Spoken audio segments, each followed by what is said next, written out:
CP Radhakrishnan यांचा आज शपथविधी सोहळा पार पडणार. 15वे उपराष्ट्रपती म्हणून घेणार सीपी राधाकृष्णन शपथ. नेपाळमधील राजकीय नाट्य संपुष्टात. सार्वत्रिक निवडणूक होईपर्यंत सुशीला कार्की या काळजीवाहू पंतप्रधान. नेपाळमधली स्थिती वेगानं पूर्वपदावर. प्रभादेवीचा वादग्रस्त पूल शुक्रवारी मध्यरात्रीपासून बंद. शिवडी नावाशिवा पुलाच्या विस्तारीकरणासाठी घेतला निर्णय. मध्य मुंबईमध्ये वाहतुकीमध्ये होणार फेरबदल.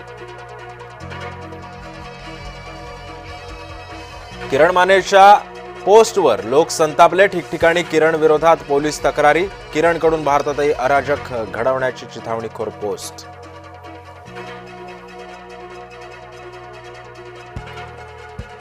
काँग्रेसला शिवरायांचं नाव नकोसं. कर्नाटकात शिवाजी स्टेडियम मेट्रो स्टेशनचं नाव बदललं. कर्नाटक सरकारच्या निर्णयाचा मुख्यमंत्र्यांकडून निषेध.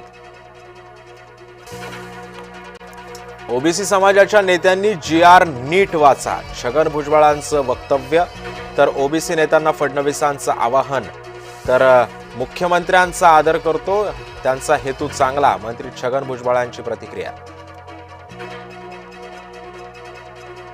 17 सप्टेंबर नंतर राज्यामध्ये अराजकता माजेल. छगन भुजबळांचा सरकारला इशारा. मराठा आरक्षणाच्या GRला कोणी चॅलेंज केलं तरी धोका नाही. मंत्री शंभूराज देसाईंचा भुजबळांना टोला. मुंबई महानगरपालिका निवडणुकीसाठी भाजप सक्रिय. अमित साटम, प्रवीण दरेकरांनी बोलावली सहकार आघाडीची बैठक.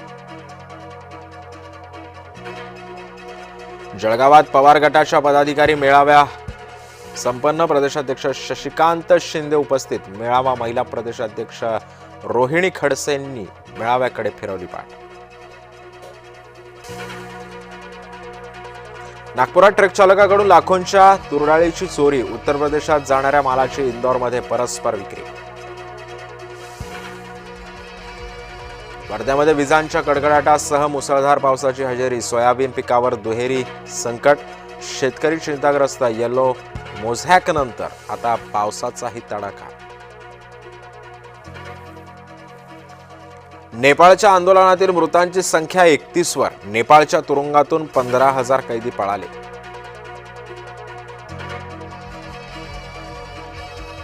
लातूरात हमी भावापेक्षा कमी भावानं शेतमालाची खरेदी. क्रांतिकारी शेतकरी संघटनेनं बंद पाडला बाजार.